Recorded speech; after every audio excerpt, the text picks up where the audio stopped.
The Pinball Network is online. Launching. Triple Drain Pinball Podcast. All right, here we go again. Tom, are you ready? Yep. Good. Travis, you ready? I gotta get my beer ready. All right. I'm ready. All right, thank God. Here we go. We're three guys who like to talk pinball, so we came up with a clever name. We're Joel and Travis Scott who talk pinball, and we call ourselves Triple Drain, Triple Drain, Triple Drain. We're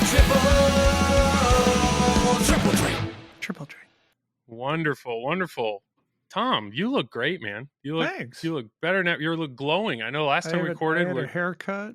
oh yeah. If only if only the listeners could see what I get to see, you know. And I know last time we recorded, you had just come off of Expo, and I know you're pretty drained from streaming that. Before that, you had Super Series. So I just feel like maybe you finally had some time to be a little more rejuvenated and just alive, and you look great. Thanks. I'm a little more alert. Yeah, Travis just seems kind of not. I'm surprised he hasn't interrupted us yet. I mean, Travis, what's going on, man? I wasn't listening. I was getting my beer ready. Oh, okay. So of just course. yeah, focusing on the beer consumption. Yeah, I mean, do you want to like participate sometime today? That's true. That's true. I was in the middle of drinking my beer. I was letting you talk. Okay. Well, you just focus on that then, and we'll just try to do what we do best, you know, Tom. So I don't know what. There's not a ton of news. There's not a ton of stuff to get into, but I mean, let's start. Well, okay. So one thing I want to discuss actually is I actually had a chance to play a few games that I haven't played recently. There's a bar. There's Rec Bar. It's an arcade bar. And Travis, are you fine if we talk about this? Okay, yeah. Let's just settle. Let me get another beer, Joel. Go ahead. Another beer. Okay, we're 2 minutes into this podcast, and you're already on your second beer. All right, we're letting cat out of the bag. Travis isn't here. Travis isn't here today, but all the listeners for the last 2 minutes, I think, probably believed it. I think it's very clear. Tom, you let us know. Do you agree with me that Travis is? I mean, he needs a little liquid courage to get through these podcasts recently. He actually just passed out. So okay. we need to do the podcast without him.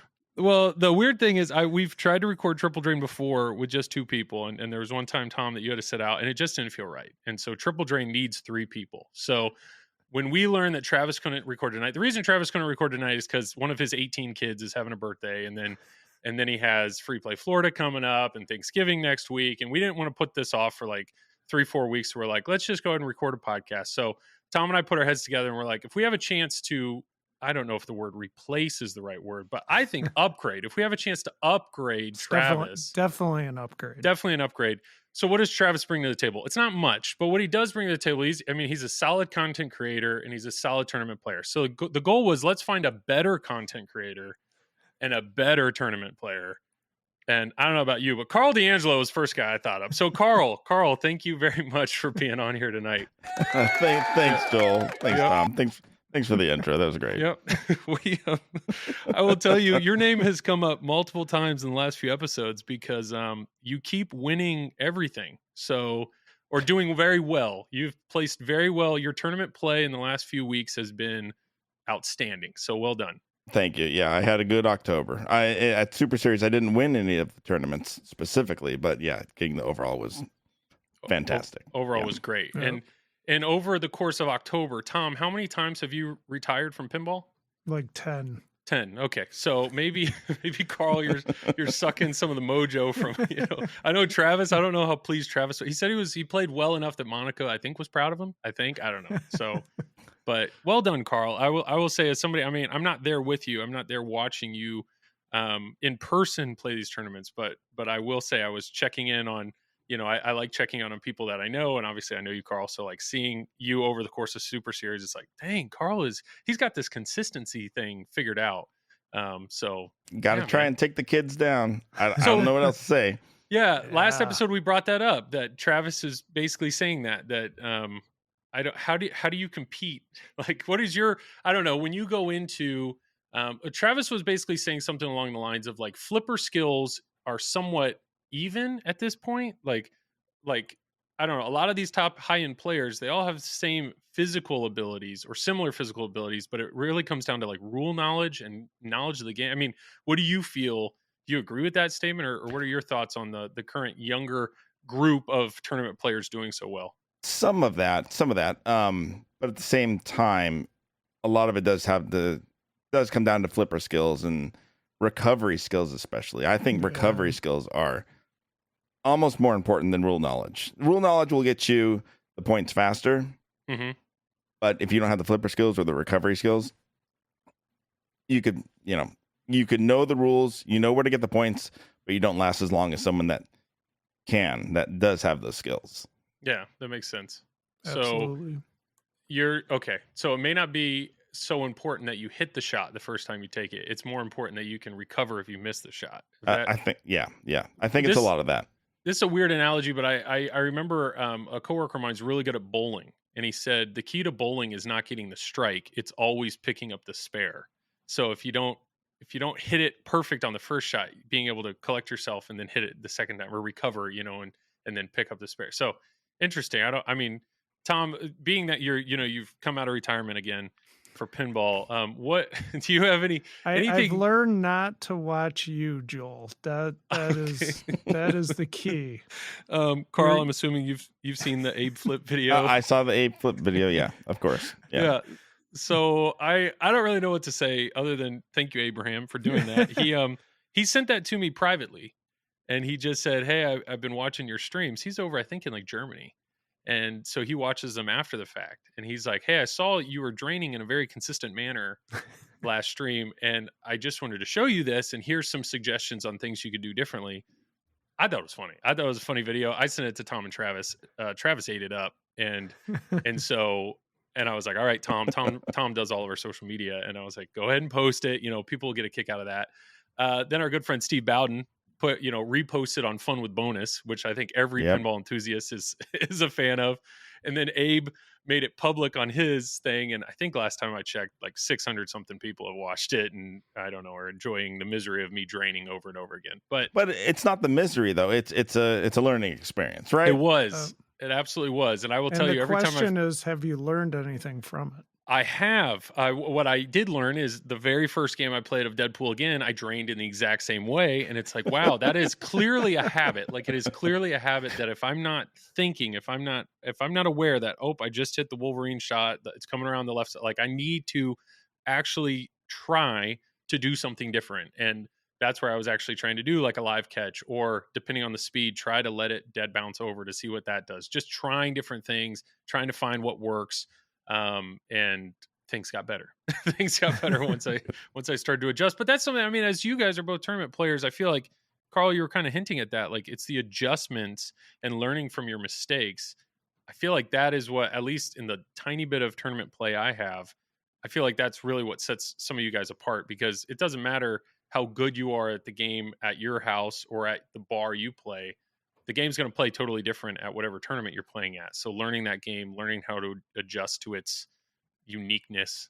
I don't know. I mean, exactly. You'll hear a lot of players say they play worse on a game that they own in a tournament because they're used to their game, they're used to their shots, and when they have a hard time adjusting, and that's where those recovery skills or being able to adjust quickly makes a huge difference.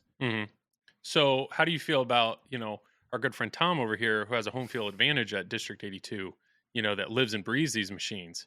He's got all this time to learn all the ins and outs. And then Mr. IEpinball flies in from California and picks it up no problem. I mean, those get shuffled around. Like, I watched a video of Eric, moving things around for the tournaments this with the winter tournaments coming up. Yep, so the games change over time. Nothing's the same, month after month. Okay. Yep. Well, very cool. Well, tournament stuff, I know, Expo, you did well in Expo as well, Karl, so well done there. And then Free Play Florida's coming up. I know Travis is going to that. Tom, are you going to that? Yes. Yep. And then Karl, are you making that trek? I am not. I had it planned, but I canceled it after going to Chicago. Gotcha. So Travis, you have a chance. You have a chance to do better this weekend, is what it sounds like. So thank you, Karl. Sounds like it's going to be a bloodbath at Free Play Florida. There are a lot of good people going to be showing up there. I'm assuming Eric will play. Eric Stone. Oh yeah. Yes. Yeah. Yep. Yeah, that'll be good. Is Ray Day going?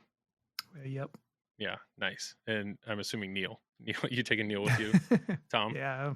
Yeah. Neil's getting a break from school. There we go. November may be your month, Tom. This may be, you may come back stronger than ever. You never know. You never know. Well, okay, so go ahead.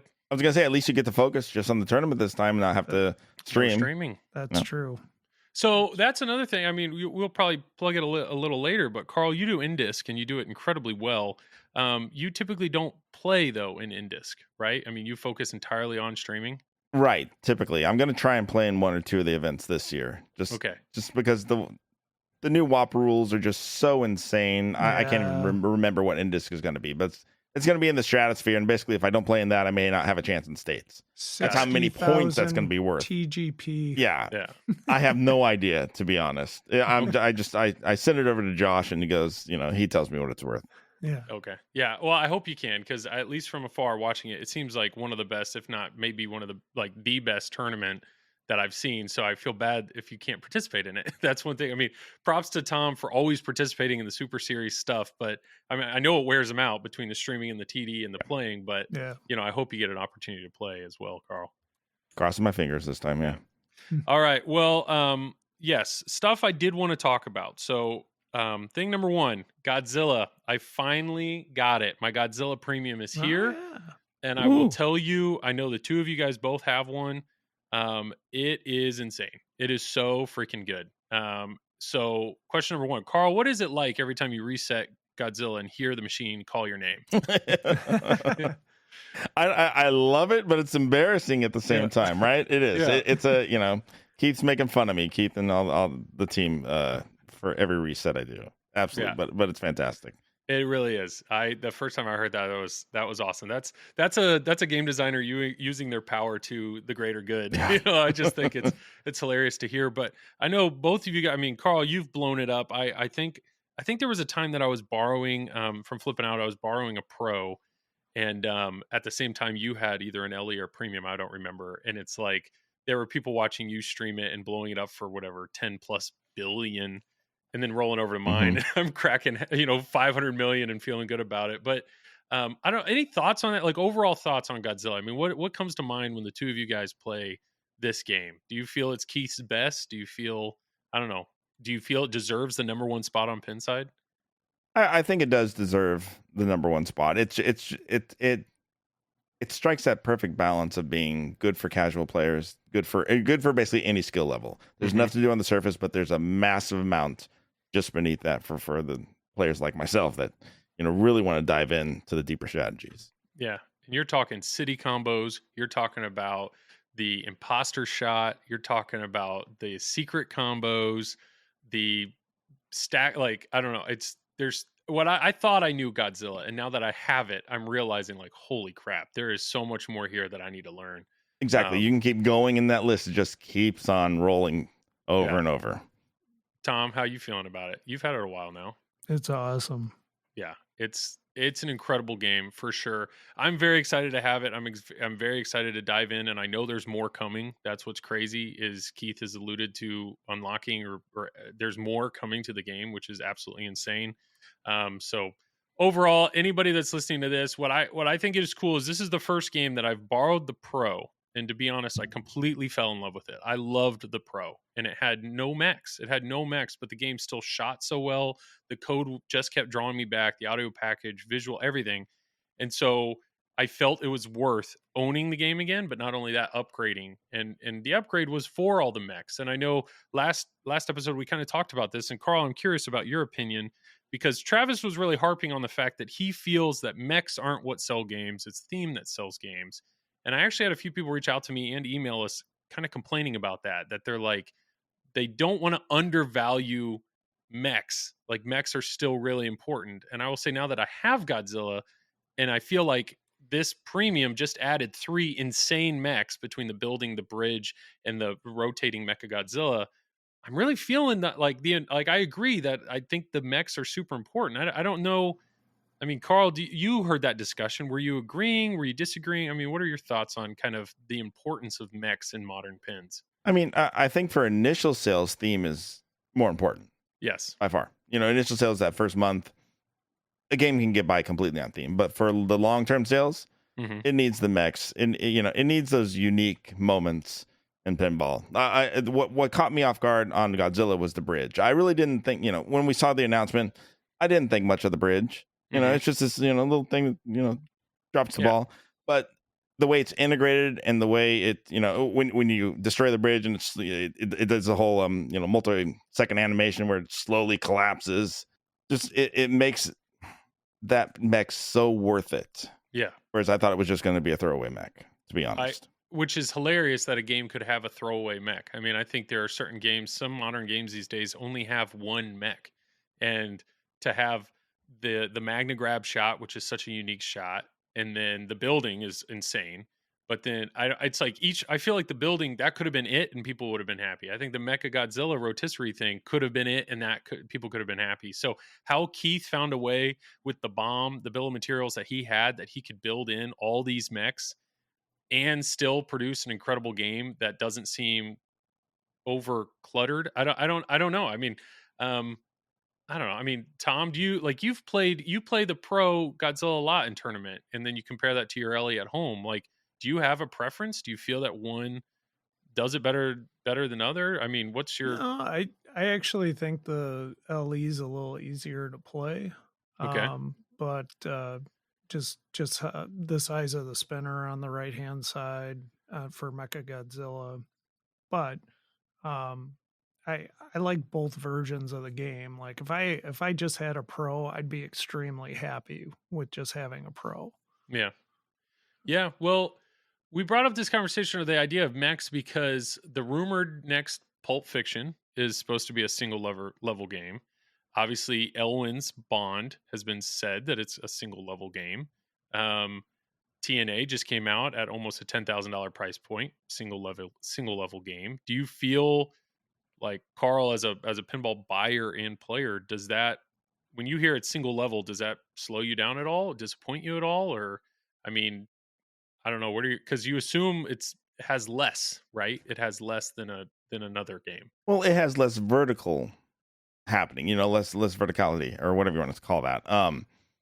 It's just missing a couple of ramps, right? I mean, it's just plastic ramps or metal ramps, two different shots. It's not that big a deal to me. It really comes down to layout, shots, and rules for single level games. Okay. And you can still have toys in them. Yeah. Like we heard, Elwyn's is supposed to have a spinning disc in there, right? The odd job hat is what they announced, and a lot of drop targets everywhere. Yep. I don't know much else besides that. Yep. I'm with you. I think it's just I don't know. Maybe it's Bond. I don't. Karl, you had a chance to play Bond at Expo, I assume. Yeah. And we talked about it last episode. Travis's summary was basically the left side was the right side was pretty cool. I mean, he was. I don't know. Tom, did I summarize that well? Is that similar to how you felt? I don't. Yeah, pretty well for me. Yes. Karl. Yeah, Karl, what did you think of Bond's layout? Yeah, I would agree mostly with the assessment. That's a game again that the code is so early that you really have to judge that game right now on the shots alone. Nothing else. I look back to Stranger Things, and when Stranger Things came out, the code was just so bare bones. It just wasn't fun to play. Yeah, and I think Bond is actually a little bit ahead of that. But you can still tell it's lagging stuff, but it has potential. Well, I remember we talked about Bond last episode, and that kind of started the conversation of mechs or the importance of mechs, because Travis was basically saying after playing the premium Bond and the pro Bond, he thought the pro Bond was better. He's like, the Bond on a wand, didn't really see the appeal to it. The diverter or that lock, the rocket lock, he's like, didn't really see. And the underwater, so it's like, to him, that was an instance where throwing in additional mechs didn't really necessarily make a better game. That was his thought. While something like Godzilla seems totally different. The additional mechs take a great game and make it even better. And I think there's a lot when you look at a bunch of the recent, even like Rush, I will say when I watched the Rush reveal, I thought pros the way to go. That ramp and that the dead end shot, like I didn't see those as very important. But now that I've played both, I definitely feel the added mechs really make that game better. I know Tom. I mean, Tom like lays on his LE almost every night, and and whacks it. I don't know, Carl. Do you have a preference on Rush? I would love to hear you say you hate it, just to see what how Tom reacts. I just bought one. It's sitting. I haven't even turned it on yet. It's sitting downstairs. I need to. It's on the list to play. So no, I don't have a preference between the Pro or the Premium. I haven't played enough of the game yet to get a good sense of it. I think you will like it. That's my guess based off of the logic that Ray and Timmy built into that game. I think you're going to eat it up. Especially Karl, if you need it, there's Ray Day did a Babies First. Babies First. I watched it. I like that he did it. It was good. It was a good primer. I got a primer on the game before going to Expo because I knew it was going to be in the Stern Pro circuit and at Expo, and I wanted to make sure that I knew at least had a base level of knowledge. And you got to the wizard mode the first time. And I did get to the wizard mode. Yeah, the first game, my host scanned in, so she got all the achievements. She was happy. I was happy. That was a good time. Well done. Awesome. Speaking of getting to the wizard mode, so we're gonna hit on. Well, we'll just go into it. So, I was serious. My wife and I, we kind of had a vacation away from the kids over the weekend, and we did a whole bunch of different activities. We went to Mammoth Cave, which is insane. If anybody's in Kentucky, that cave is mammoth. It's huge. It's insane. It's so cool. We did a bunch of cool stuff, but Sunday night we had nothing to do. And there's a bar. I think it's called Rec Bar. And they had like 70 or 80 pins. It was awesome. And went in there and spent some time. My wife had a few drinks, so she was actually interested in playing pinball. And it was cool. We walk into the pinball room, and the game she walked right up to, the very first game she walked up to, was Toy Story. She saw Toy Story. She's like, "Oh, Toy Story." We go up, we put in 2 players, hit start, and she goes, "Did you ever have this one?" I was like, "Yes, this was in our basement for over a month."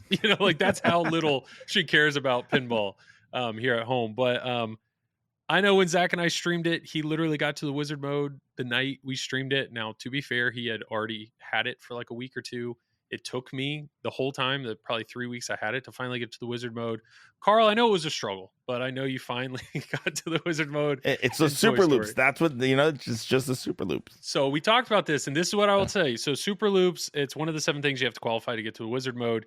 You either hit 3 in a row, or you have to hit it, it's like 14 times after you qualify super loops. Yeah. Right? Yeah. Yeah. Something So like that.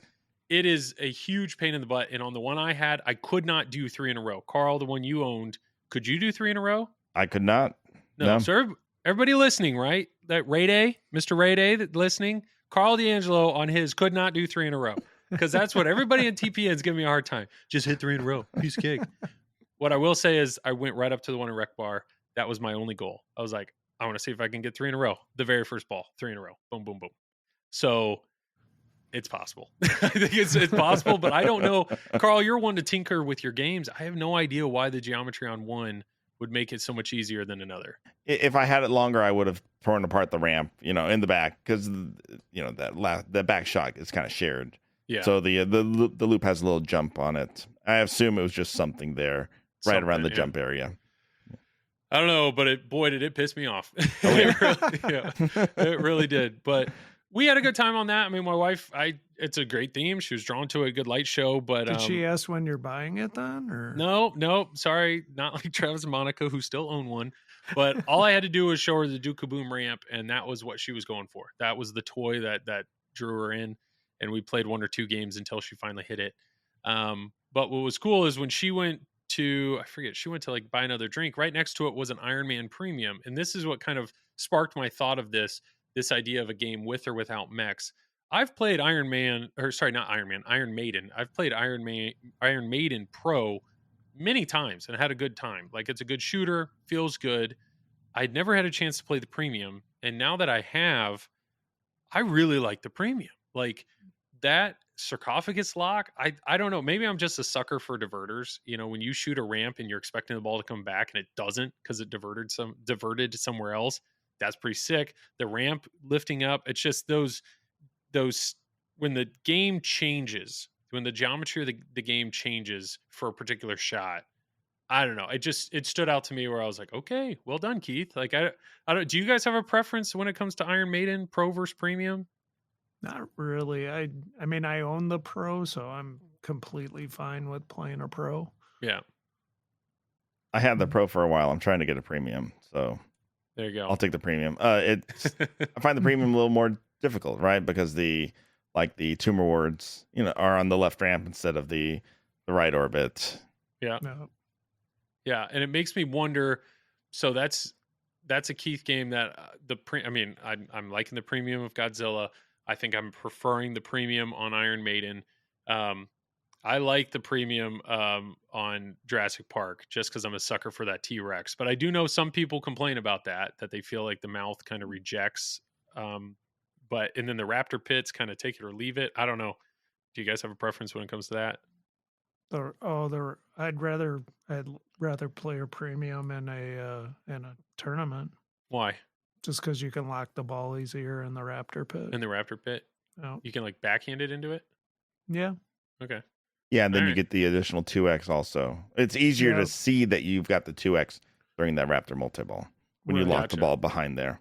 The pro Right. just, you can still get it, but it doesn't hold the ball.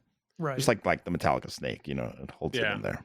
right. And I know, but Avengers is a game that I had borrowed from Flipping Out and I had a pro and I had a great time on it. But that's another one where I think the premium, because of the lock, the disc that raises up, instead of having to hit the Fat Boy ramp in the back to start the mode, you just have to kind of drop it in. So I like that because I could be a little more strategic on when I want to hit the ramp. While I think the spinning disc, sometimes the ball just falls into it. I mean, it's a big gaping hole in the middle of the play field. So sometimes you might start a gym before you want to.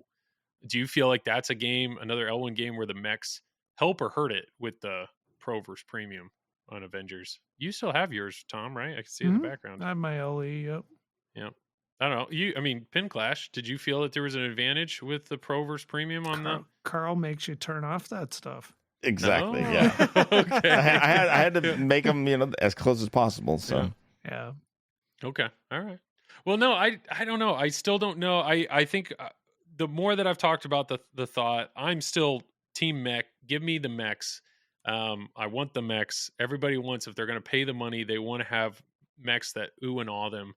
But at the same time, yeah, we all do agree. It's not the mechs that sell the game. It's the theme. And then, yeah, but what sold me on Godzilla was not the theme. It was the mechs and the code and the shots and all the other stuff. So, well, cool.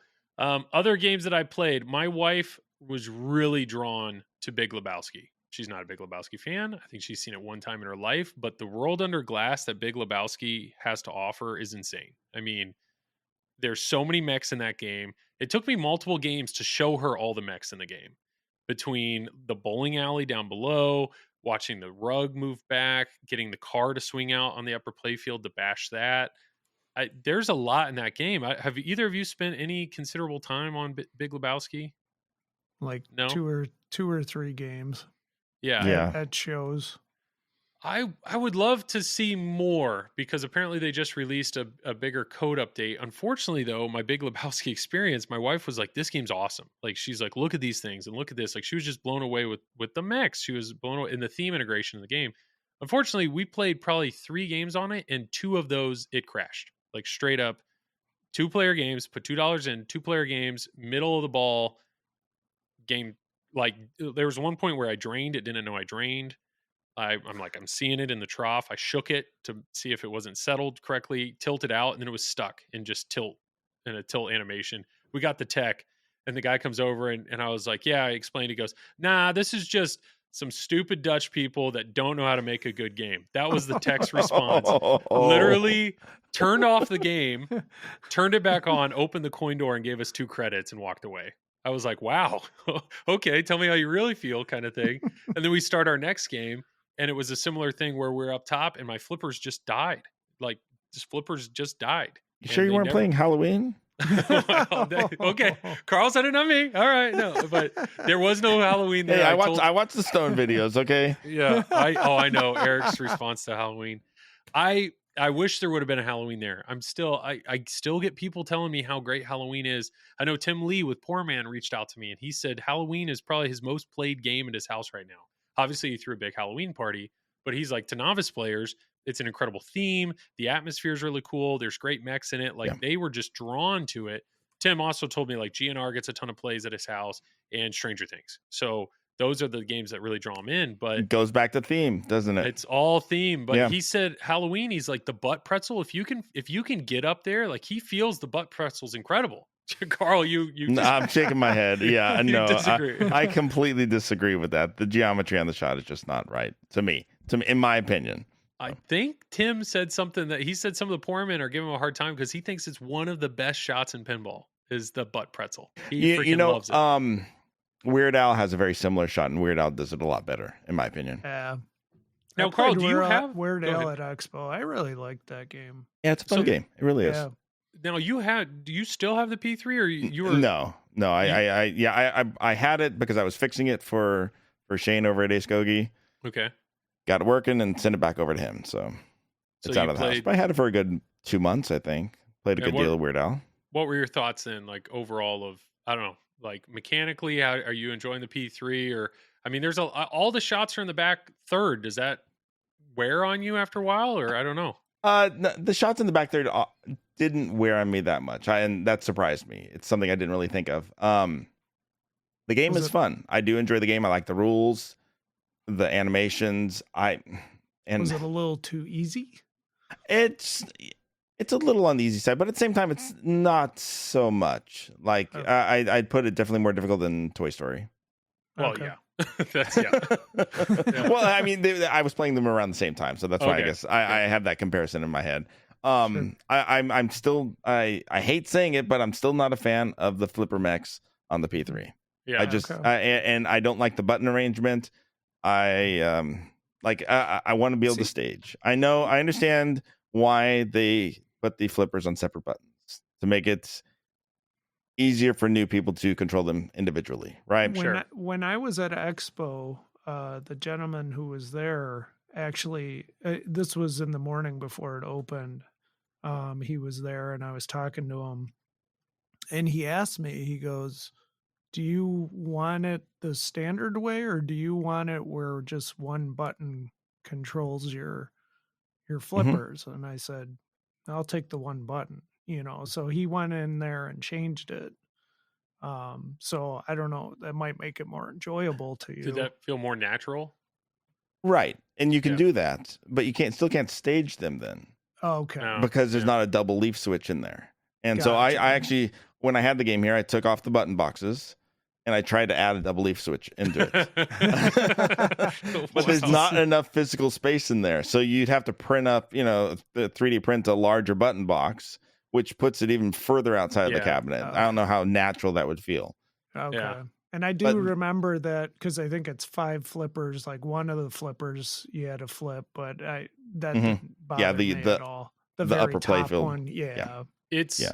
what I found interesting is when I played one recently at what is it, North End Pub up in Lafayette, that the upper flippers I mean it amazes me with novice how upper flippers are invisible. They have no concept that there's an upper flipper on a game, Right. but the P3 ones are even more hidden. And if it's on a separate button, there's no way, like I don't know, I don't know if that has to be a common problem for a novice to step up and literally have no idea that there's upper flippers, unless it screams it at you somehow. I don't know. Was that ever something? Because visually, people have complained about that. Like Carl, the plastic kind of hides the upper flippers. Yeah.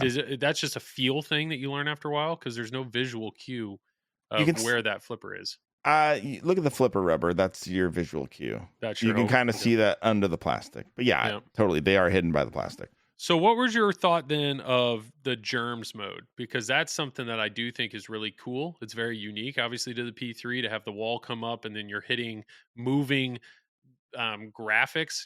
They're not physical things you're interacting with. I mean, was that a mode that you thought like this is cool, like this is really neat, or just kind of like I want to go back to physical pinball? I enjoyed it. It's a fun mode. It's nice being able to hit things just in the middle of the playfield. Yes, Okay. absolutely. At the same time, blocking off the rest of the playfield makes it. I always wanted to just hurry up and get out of that mode. Oh, okay. It is definitely more deadly because the ball's hitting a wall and coming right back at you. Yeah, and after I figured out, okay, shoot from the right, shoot to the left, and just don't use the upper flipper, let it come back down. It's generally pretty safe at that point. Interesting. So once I Okay. figured out that trick, it wasn't that big a deal to get through it. So would you put a P3 game in disc? Putting me on the spot here.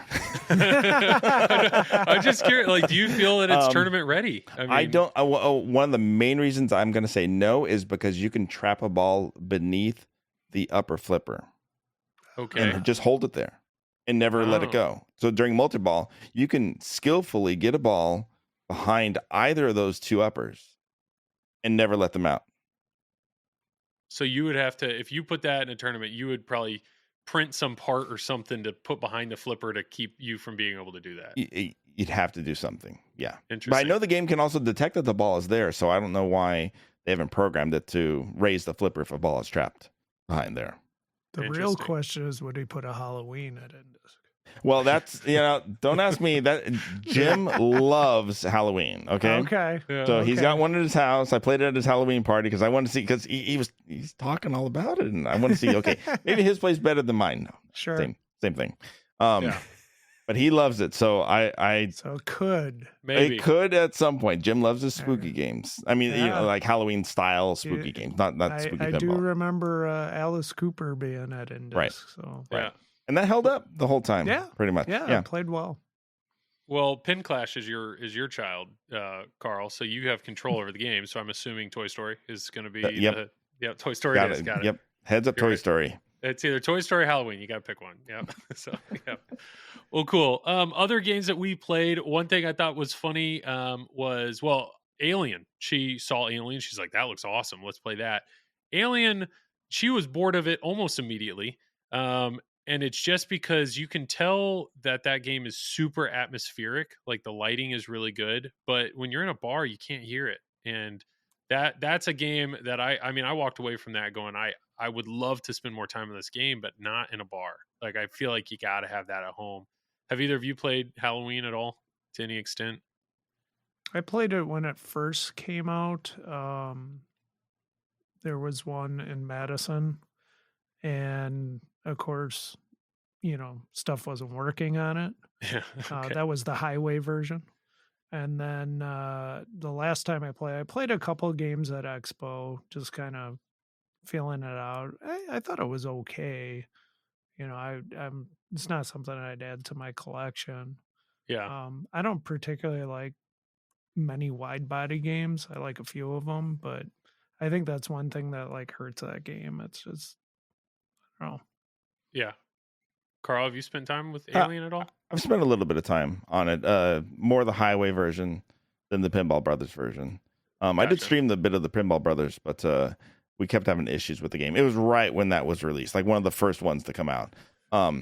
But the game, yeah, like you said, it's very atmospheric, and you need to, have the sound cranked up, lights turned down, even if it makes it a little hard to see things. Yeah. But the rules are great. I think Joe Schober did a great job on the rules. The layout has a couple issues to me, like the upper right flipper. I could never get the ball to feed to that flipper reliably, because it comes out from the pop bumpers and it can go either to the right or the left. Yep. All the copies I've played always go to the left. They never feed to the right. And that shot is so tight that I could never shoot the ramp to get the hyperspace multi-ball. I think it's hyperspace, right? Yeah. I think so. Or hypersleep. Something like I don't know. One of those two. I think it's hypersleep. I know what you're saying. I think I hit that shot maybe one time. And one thing that did feel weird, the flippers felt odd. My wife she's like, these flippers are super sensitive. The flipper mechs themselves, is it different? Is it like opto versus leaf switcher? Like something felt like you barely had to touch those flipper buttons and things were flipping. Do you know, Carl, you probably know. I don't know what they use on the cabinet, but inside the game, they use micro switches for all the targets instead of using leaf switches. So they may have micro switches on the cabinet buttons as well. I'm not certain of that, though. Yeah, it felt weird, but I don't know. But overall, those were all games that I came away. It was a great night, but all somewhat newer games that I had a chance to put more time on, and I definitely enjoyed it.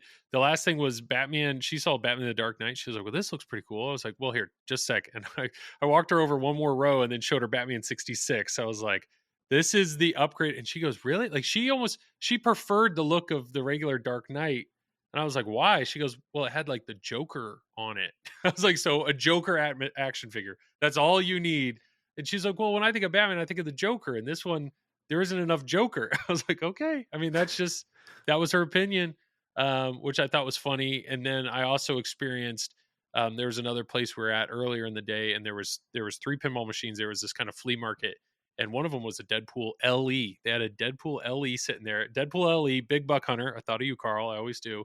And when I see Big Buck Hunter, I think of you and Nick Lane, because I know Nick Lane with Buffalo loves that. A Star Trek, and that was it. Those are the 3 that were there. And what was funny to me was Deadpool. Somebody was playing it the entire time, and it was normally like I don't know, somebody like kids, like Deadpool. I get it. I think Deadpool on location must crush.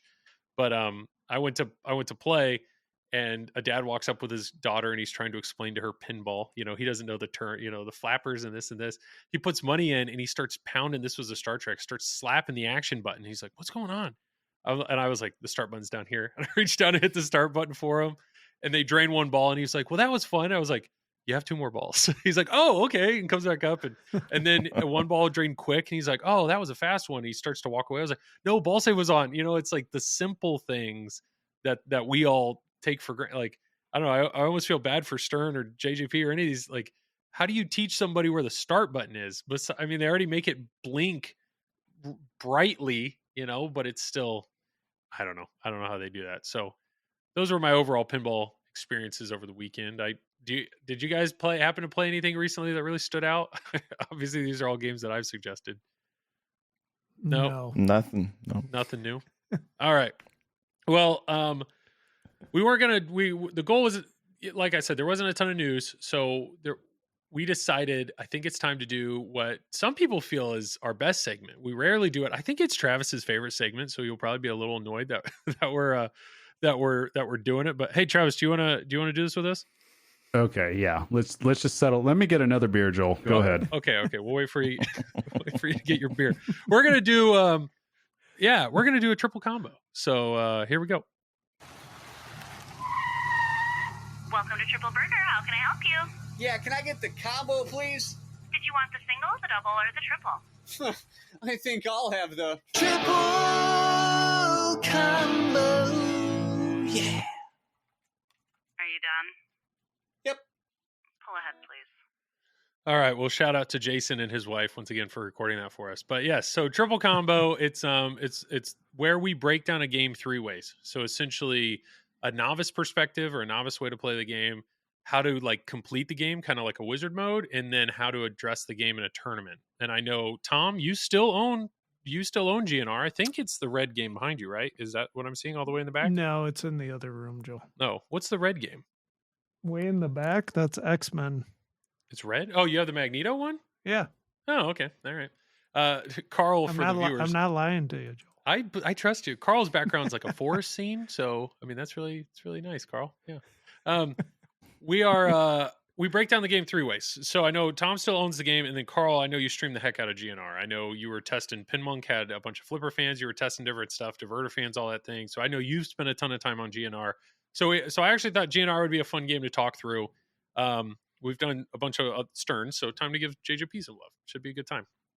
So we're going to kind of tag team this.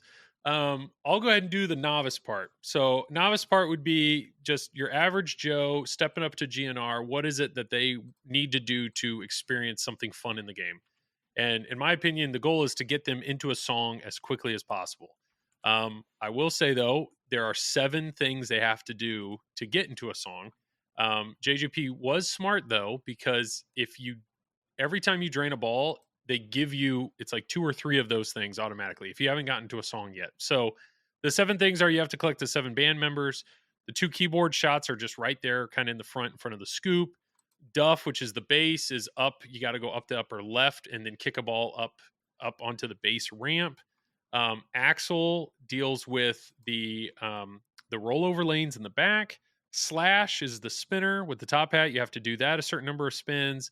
Frankie, I think, is the drummer. That's all about pop bumper hits, or you can hit the right ramp, which is the drumstick ramp.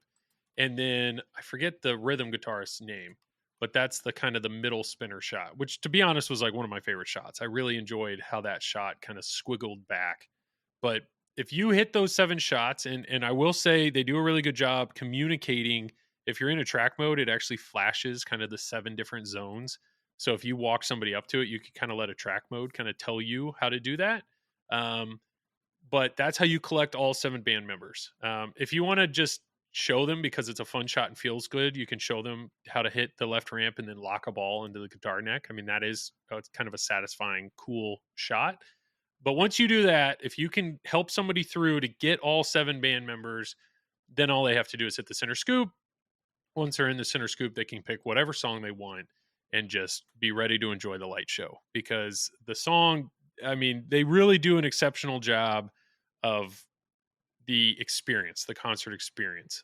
So if you can help somebody get into a song mode or coach them through, that's how a novice player in my mind is going to enjoy that game. Now, once they come out of this song, and it'll be a multi-ball when they get into the song. So that should be fun for them. But it's not super approachable in my mind. You know, there are plenty of other games that have very accessible, cool features that are not far from the start button for novice to experience. GNR, there's a little bit of depth that you have to do to get to that song. But I don't know. Do you guys agree with that? Do you agree with from a novice? Am I missing something that a novice could enjoy? No, you're right about there, I'd say. There are a few multi-balls. So I've explained this before that GNR, it's kind of a 2-stage thing. You're either preparing for the song or you're in a song. That's it. Preparing for a song or in a song. So when you're preparing for a song, there are 4 multi-balls that you can do that will help you build the value of your song. So there's a chance that a novice may step up and just kind of mistakenly fall into a multi-ball. That's very easy to do depending on what you hit in the game. But otherwise, yeah, that's the main goal. Just how do we collect all 7 guys as quickly, or the members as quickly as possible, get them into a song, and then just have a great time. So I think that's kind of it for the novice standpoint. So let's dive into, let's approach the actual game. Like if you want to see as much of the game as possible, I don't know, maybe Tom, do you want to start us with that? Like if your idea is like, I want to see all the stuff that JJP's put in this game, how do you approach seeing the breadth of the game, if that makes sense? Well, I mean, you pretty much explained everything I was going to explain, Joel. So okay, so collect 7 band members. Got it. Right, and I think really important from like a tournament standpoint would be going for those 4 multi-balls before you go into a song and really building those up. Not only that, but collecting the patches by spelling GNR. So the patches are on the back of the backboard on the LCD display, and those patches can do a lot to give you certain awards or like bonuses to build up. So, you know, I think that is a good strategy to do. And then Karl can probably explain a lot better than I can. Yeah. So Karl, when you were like trying to see, because there's what is it, 4 different albums? So each album, depending on what you do, there's a mini wizard mode, and then if you do all of them, isn't there there is an end wizard mode, right? That was a goal of yours, right? Yeah, not in this lifetime. That's right. So when you were trying to do that, what was your thought process? Because patches, there are people that say ignore patches, because grinding for patches is something that really started to wear me out on the game. Yeah. Because to collect the patches, you have to spell GNR, which is on the in lanes. So the easiest way to do that is backhand the left ramp and then basically let it drain from the upper playfield and just keep moving around the letters and just keep doing that. I don't know. How did you attack patches, or what patches were you focusing in on? I mean, it depends on, again, tournament or wizard play. So if we're talking tournament still, it's going to be, I want to know if I can backhand that ramp to get those patches all day. And if I can, I'm going to go for the ones that give me the unlimited boosters. You know, the horn, the amp, the lights, and the firecracker. Yep. Those 4 let you play the booster multi-balls as much as you want between songs. So normally you can only play them once. Once you drain out, you can't play it until you play a song and go on. Those 4 unlimited. So at that point, if I'm in a tournament, I want those 4 patches, and then I'll just be shooting the get 2 lights, 2 lanes lit, GNR or AM, and then get the last letter for AMP, and I'm in the multi-ball again. That's so most right. of the time, and it's just an alley pass over to AMP, and So then you're I'm not in a even- 2-ball. You're saying tournament strat is don't even go into a song? Because the songs aren't guaranteed points. Oh yeah, because if you drain out, it's all gone. Exactly. If you all don't gone. cash out, or exactly, or you miss the applause jackpot. Those precious 15 seconds or so to hit the scoop at the end. You miss that, you've lost your entire jackpot, and you've gotten a couple 100,000 probably. So to explain people that don't know GNR, so yes, if you collect all 7 band members, you hit the center scoop, boom, you're in a song. The whole point of once you're in a song is different albums have different colors on what shots you're supposed to hit. And once again, the little monitor on the back of the playfield does a really good job telling you what to hit. But once you're in the song, you just have to hit those shots. And it's not a number of shots thing, it's a timed mode. You are trying to get through the song. And once you get towards the end of the song, if you hit enough shots, you'll get an encore. Otherwise, you have an applause jackpot, which is like one last shot, and boom, you hit that, and then you have an option. You either keep playing or you cash. Well, throughout the song, there are times where you have to hit the scoop and you get the option. You keep playing or you cash out. I typically cash out. Karl, I don't think Karl knows how to cash out on a game. He will always push it.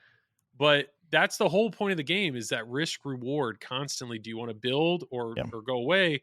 And I just assumed in a tournament strategy that is even more worrisome, because you're not getting anything. You get no points if you drain before you cash out. But you're saying the strat is almost don't even go into a song, just focus on the build stage beforehand? Exactly. I would focus on the boosters and stay in there. I mean, you'll get more points out of the songs, but you won't have the guaranteed points that the boosters give you. You can go into the song and not necessarily finish it, and just like you were saying, Joel, just cash out. I'm at 10 million. I could possibly get 40 million, but I could also depending drain, on where all the other players are, you might want to say, well, I'm going to cash out and go back into doing those booster multi-balls. Yeah. Yeah, and the key is AMP never gets harder. It's only 3 letters every time. The other boosters take more shots to start, but AMP is always just the 3 letters. So AMP those are the inlane letters, and you can move those with the flipper. So that's where you're saying you back in the left ramp, you literally let the ball drain off the left ramp, and that will give you a letter, and you just do that or drain, or there's a safer way, right, to get the ball back to your flipper. Well, there's the the left and right ramp feed the left and right in lanes, but the AMP is the far left in lane. The So you second have to one. go up So on you can the go up to the base ramp. You can do that, or you can alley pass it. Oh wow, I hadn't even thought about that. So that strategy is that, well, first off, have either of you guys played GNR in a tournament? I actually have. Yeah, and did you see that strategy being utilized, focusing in on the little mini multi-balls, or actually they were going into songs? No, well, I mean, there was some focus on it, but by the time ball 3 came around, it was time to go into a song. But I will say on that particular copy, the flippers were really weak, so it was hard making shots on the ramps. So that played a key factor in the strategy of the game as well. Interesting. Okay, so if that's the tournament strat, which that's really interesting. I guarantee some listener that I never even thought about that. But so just figure out which patch it is to specifically AMP. AMP is the main multi-ball, because you just say you play it over and over again once you have the patch. Yeah, 4 patches. You gotta get all 4? Yeah, you have to get all 4 to get the unlimited. Yeah. So you can't just get one patch for AMP multi-ball and play that one unlimited. Right. Correct. You need that entire set. Oh wow. So it is a grind. It is a grind to get all 4. Yeah. And if you can't backhand that left ramp to just do I call it patch factory. Okay. Yeah. If you can't do that, then you're going to be playing for songs. You're going to be you want to lock the balls and get your biggest ball saver for your song so that Yeah. you can play as much as you can while in safety of ball saver and then cash out at the earliest possible moment. Interesting. Because I found myself definitely trying to get, there was one, I think it was drumsticks or something that basically it doubled the value of the pops. And then so there were certain songs that were switch hits. So the goal is to just get it back into the pops anyway. So I was trying to stack some of those patches. And then I know if you got all 4 of the different sponsors, that's an extra ball. So that was something I was always aware of. And then I know Pinmonk was big on getting, I tried to remember, it was like t-shirt and poster, which help you with the song length or something, or the length of your ball say. I mean, there's a lot of strategy there if you really want to pursue it. Well, that's maybe, okay, so tournament strat, you focus on the multi-balls before the song. But Karl, if you're trying to go for longevity and playing the game as much as you can, how would you attack that? Right. So if I'm point pushing, I'm going to do all the similar things. I'm going to go for those 4 sponsors to get the extra ball. I especially want Fender as my first one. Okay. Because Fender is the one that whenever you spot a band member, it gives you another band member. That's right. And that's what Pinmonk was probably telling you about. Yep. Is my guess. Because that'll get you to band frenzy quicker in the songs. Band frenzy increases the scoring.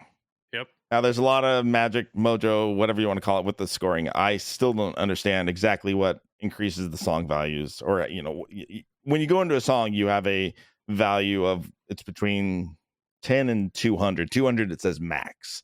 And that determines the value of the points in a song. You increase that value by doing well in the booster multi-balls, getting certain patches, and so on. So as the game gets deeper and deeper, the songs become more valuable. If you get to an encore, it makes the next song even more valuable. So that the value, it just keeps compounding on it. But again, all the math is in the background. So you don't see exactly what the scoring will be. Wow. Okay. And at the same time, if you drain, it's all gone. That's the thing that I found when I streamed it, is I would get, 2 or 3 patches, the patches that I wanted to get. I get it. I think I got everything built up. I'm like, this is the song I want to pick. It's a switch hit mode. I'm going to focus on this. I'm going in with 4 balls. I had lock 3. Here we go. Let's go. And then boom, like triple drain down to 1 ball, flub that. And it's all gone. And it's like, well, ball 2. So I get to start all that over again, and it just, I will say some of the lowest lows I've ever had in pinball were on that game. But then there was a time that I cashed out. For me, it was a big, I don't even remember what it was, but it was big. It was a big jackpot for me. And like actually hitting the shot and getting that was quite a feeling. So I don't know. I mean, Karl, you don't own, you were just borrowing it, or you own it still? No, I owned it. I still have it right now. I'm putting it up on the block pretty soon though. And so why is it leaving the collection? It's time. It's become a grind to me. I actually haven't enjoyed playing it as much lately. I mean, it's a great game for any prospective buyer. Please buy my game. Yeah. No, I really, that first year of ownership, I thoroughly enjoyed the game just because of because it's the risk reward. I just loved tacking on as much risk as I could, and I'd have those moments where I missed the applause jackpot in the end with the 100 million point jackpot lit, and it's gone. There's nothing. It's just gone. I move on to the next song. And it's like you're dejected at that point. It's you don't know if you even want to play that next song. Yeah. Because that's where all the points were. It was in if you could get to the third song in a set, 2 encores in a row, that third song could just blow up the game. Yeah. 200 or 300 million. Especially if you got to Estranged. That was always what I was hoping it would push me into, because Estranged I always found was easy to keep going because the shots are on the targets, a lot of them. So you can constantly get add balls. And even though it's a really long song, you keep getting add balls over and over. And by the end, the jackpots are just insane. Yeah, I'm going to act like I know that feeling. But I don't know. I think I had a jack. I think I got encore a handful of times, to get even to a second song, so I don't have to do the grind of collecting the players again. I was like, yes, here we go. Let's get another song going. And just when I felt like I had when you have that feeling of like, this is huge. Just, I have like 3 more shots I have to hit before I have a chance to cash out. Like, come on, do it, hit the shot. It just, I don't know. It makes you, it's exhilarating. And that's, I know people that watch me streaming, they saw that roller coaster of a ride.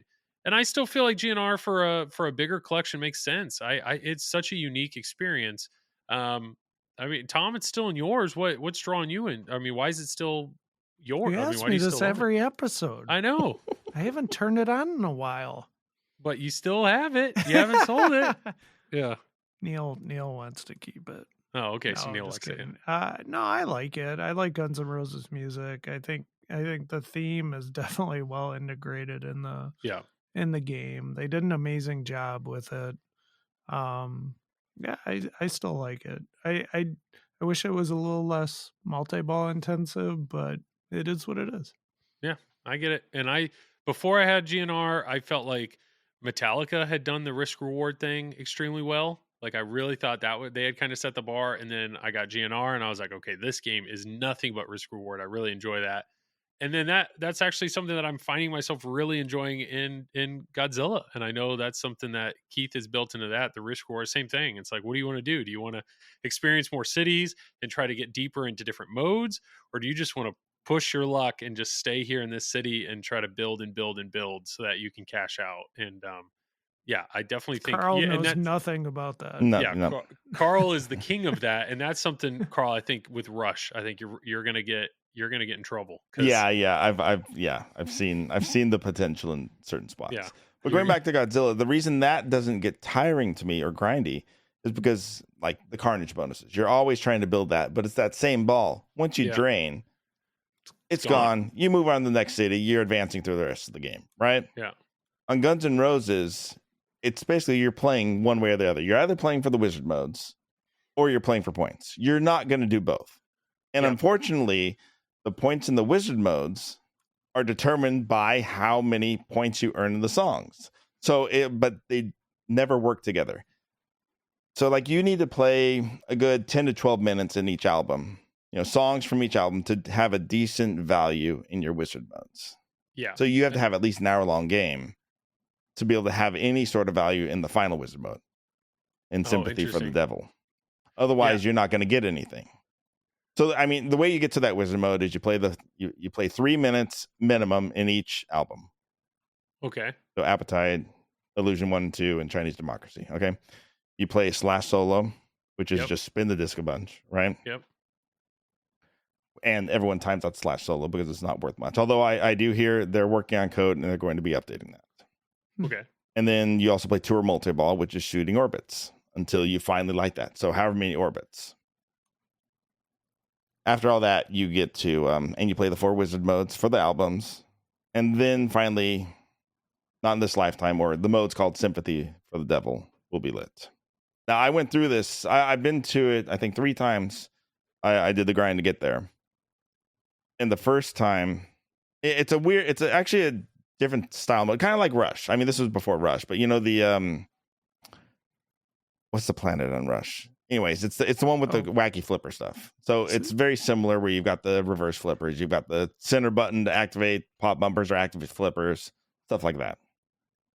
Spoilers, by the way. Sorry. Yeah, that's how that works. The spoiler tag. You throw it in the middle of the spoiler. Yeah. But anyways, the scoring for that mode is based on the previous wizard modes. And so if you don't have any points in that, you have I walked out of that wizard mode, finishing it one time, and it was 300,000, I think. Oh, wow. Which is nothing on that game. Nah. I mean, there's I would hope that there would at least be a base value of some sort to make it feel like it was worthwhile. After working on the game for playing the game for a half hour to get there. Yeah. Just do something. Yeah. Like for instance, Rush, the mode you were talking about, which is the Cygnus X1 Book 2 Hemispheres. It's all about your super jackpots and your modes or your multi-balls. So, Yeah, so it does build, but at the same time, I mean, I think when I played that, it came out around 500 million. I mean, I feel like that game, the goals to score in that wizard mode, you're going to naturally get. Right. And you're not having to extend specifically, I don't have to make sure that I play this songs in this album for 15 minutes. Right. To make sure that I have some sort of value there. Correct. Yeah, and that's what I ran into. Well, I'm not anywhere near that, like wizard mode, but just even when I was playing, if it was the idea was like I just wanted to see as much song as I could. My goal was always encore. My goal, like that was my goal, because I could usually get far enough in a song to qualify the wizard mode. But then, like, what bummed me out was I don't know of any other game that I've borrowed or owned that I avoided a wizard mode. I mean, that was there. They'd be like, "No, hold the button in. You don't want to do the wizard mode." Like, there's no points because I had no points in my song, so there's no point in the wizard mode. Or I like qualified slash solo, and they're like, "Cradle up, just wait it out." I'm like, these are modes that somebody spent time coding a unique experience, and I'm being told the smart thing here is don't do it. Like, don't do it. There's no reason to do it. The tour multi-ball, I actually did do. That was just one of those, like, I want to see if I can do it. And I grinded away and hit all the shots I needed to do it to achieve it. And that was kind of fun. But I don't know how that, unless you have this marathon of a game like you're talking about, Karl, I don't know how you get to that mode unless it's just a long game. So that's an interesting thing. I mean, I know you do have to have a similar mentality, though, when you play Godzilla, though, because I know when Keith put in, what is it? There's Planet X, and then there's the stage after Planet X. Like, I know when you are trying to get to that, which is what, King of the Monsters? Yeah. When you're trying to get that, you're dropping all thought of like building in each city. You're just trying to get, it's kind of a race for you to get to there, right? I mean, for the streams, yes. For the streams, I will, if I have a goal of King of the Monsters, I'll skip some multi-balls. I won't play tank in every city, you know. Yeah. And it pains when I you. play by myself, I try to complete everything.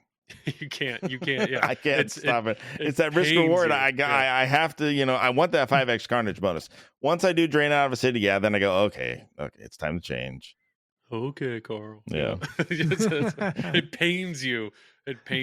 But, well, cool. Well, is there anything, I mean, GNR, I still enjoy the game. I would love to play it. It's definitely a game. If you've only played it at a bar, you're missing out. It's a game you really have to play in a home environment. The music and light show is just insane. And if you like that type of game where you're just, it's risk reward, like if that's really what draws you back in, that's awesome. And Karl, I mean, people look to you guys, you high end players, and they're like, if the high end players own these games, there's got to be something here. There's got to be something in that game to draw them back in over and over and over again. So the fact it's still in Tom's collection, and Karl, the fact it lasted in your collection for over a year, I mean, that says something about the game for sure. I don't know. Well, good luck selling it. It's you're going to miss it dearly. That's what I'm hearing. You can barely, what is all the things you read on Pinside? Like, I don't want to sell it, but I have to. Yeah. At the same time, they've made so many of them that it won't be hard to pick up. Again, if I do miss it. And that's one of the factors to selling it. Yeah. It is unique. It is definitely one of the games that I was able to borrow from Zach that that I do miss. Like, it is and I miss that feeling, that roller coaster. I don't miss the punch in the gut that I got every time, but the cashing out is something that I do miss. So. Ultra high and ultra low. That's what that game does. Yeah. Ultra low. All right. Anything else, or do we miss anything else with triple combo on GNR? Just do all the, I mean, yeah, tournament strat, don't play a song. Tournament strat, don't play a song. Just focus on the mini modes or the mini multi-balls, and the wizard mode. Just try to get the bare minimum, right? The bare minimum that you need to get to the album wizard mode. You do that for all 4 albums. You got to crush a bunch of loops to get tour. You have to hit the spinner a whole bunch of times to get slash. And then is it just qualified, or is there something? And then you're there. And hit the scoop and you start it. And then you have fun with the crazy flipper action. And love all the points you didn't earn because you did it too fast. And hope you finish it too, because it's not the easiest thing to finish. All right. Well, let's wrap that up then.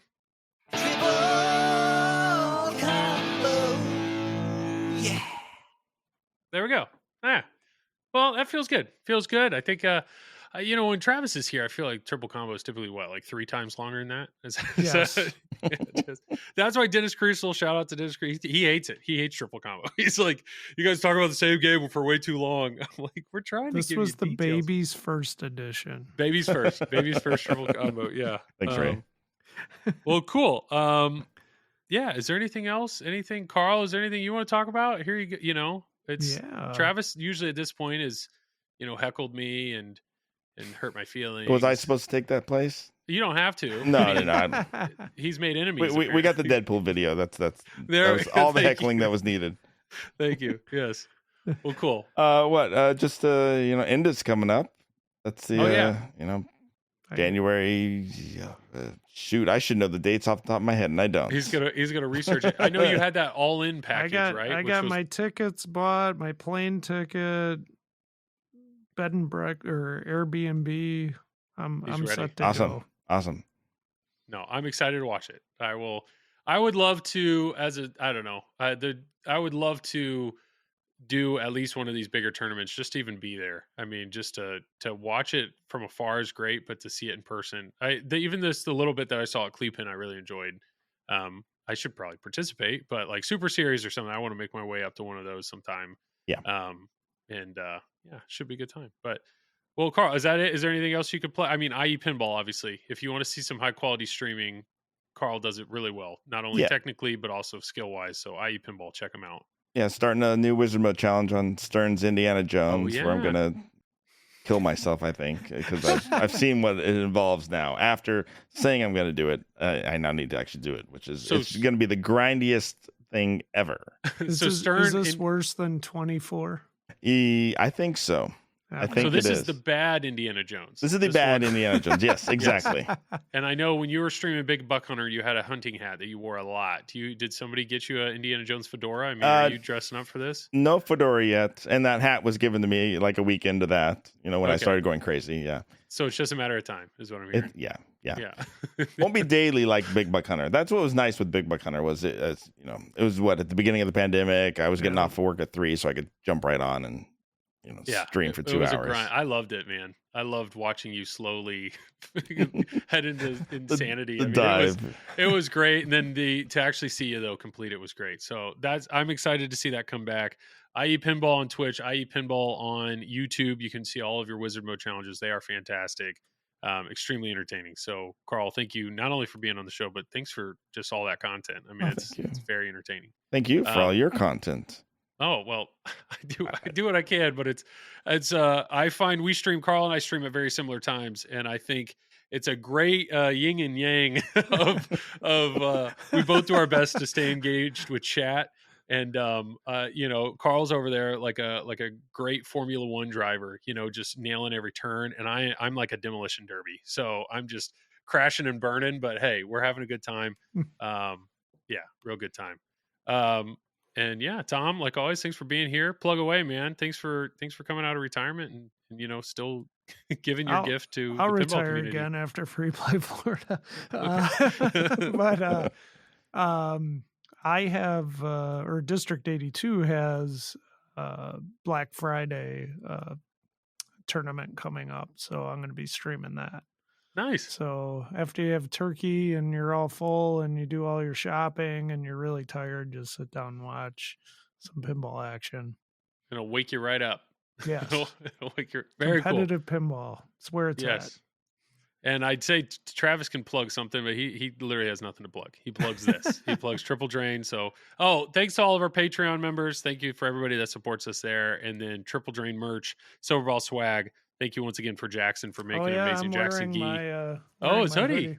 Yeah. What do you think? Feels good? It's nice. Yeah, Karl, we need to get nice. you. Yeah. I bought a shirt and a hoodie. They're they're in the other room. Yeah. Oh, thank you. I was going to say we need to get you one. Thanks for being on here. What's funny to me is you, as a listener, have already contributed more money to this podcast than Travis has, because he has not bought any of our merch. He literally got a hoodie finally after a little bit of That's not even a joke, Tom. That's just Travis being terrible. So, well, thank you for the support, Karl. Travis is saving money for that camera. Okay.